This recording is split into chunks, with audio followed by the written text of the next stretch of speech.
Good morning.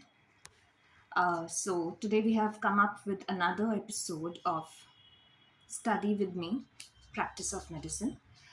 There are certain topics that are always confusing. Whenever we sit for any exam, they always confuse us. One of such topic is central neural hearing loss and conductive neural hearing loss. So how can we remember this? How can we keep track of these? All right. Now, sensory neural hearing loss, what could be the major causes for it? The major causes for it are aging, noise damage, drugs side effects, auditory tumors, or the blast explosion. Now, these are all the problems within the cochlea or the neural pathways to the auditory cortex. Understood?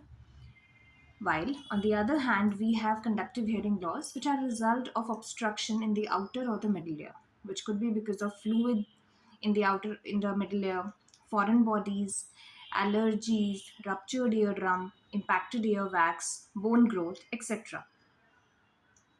All right, and there could be certain conditions where we have mixed defect. That is, we have sensory neural as well as the conductive deafness. So these are conditions like genetic disorders, infections, head trauma, etc. All right. Now there are certain tests to basically differentiate: is it sensorineural hearing loss or is it conductive hearing loss? One such test is Rinne's test. Now, what do you understand from it? What do we do in Rinne's test? What we exactly do is, now we strike a tuning fork and place it on the mastoid bone behind one ear. Understood?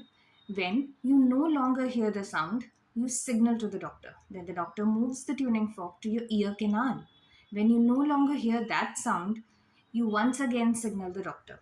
The doctor records the length of time you hear each sound. Now, normal hearing will show an air conduction twice as long as bone conduction. That is, you will hear the sound next to your ear twice as long as you hear the sound behind your ear. Now, if air conduction is more than the bone conduction, which is normally is, okay, now this is called as Rinne's positive. It is found in a normal condition as well as in sensory neural hearing loss. Okay, so Rinne's positive, like any other positive, like you are HLA positive, you are RA positive, RA factor positive. So it's not like that. Rinne's positive is a normal condition. This is what we find normally, and Rinne's negative is when conduction is less than bone conduction, which we found in conductive hearing loss. So we understand now that Rinne's positive is air conduction more than bone conduction, which we normally found, and we also find in sensory neural hearing loss, while uh, air conduction less than bone conduction is found in Rinne's negative, which is found in conductive hearing loss.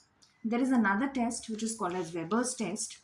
Now, in this, what we do is we strike a tuning fork and place it on the middle of your head. You note where the sound is best heard.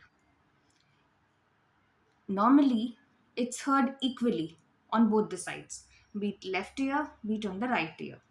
Okay, but if if we have any kind of conductive deafness on one of the side, then what happens? The cochlea of the same side becomes overactive.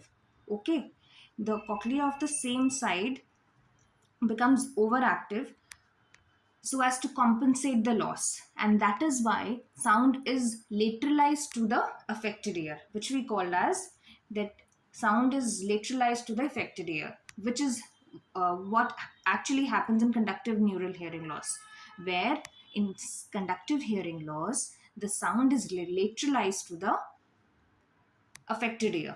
While in sensory neural hearing loss, what happens, since cochlea of this ear is affected, the cochlea of the of the opposite side overtakes the function.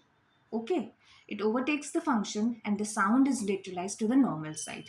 So this is how we differentiate between the sensory neural hearing loss and conductive neural hearing loss. In sensory neural hearing loss, the sound is lateralized to the opposite ear, which is the normal ear, while in conductive hearing loss, the sound is lateralized to the affected ear. So this is how we basically differentiate between the two by these two tests. Hope this video made some value in your life. We'll surely come up with another video. Thank you very much.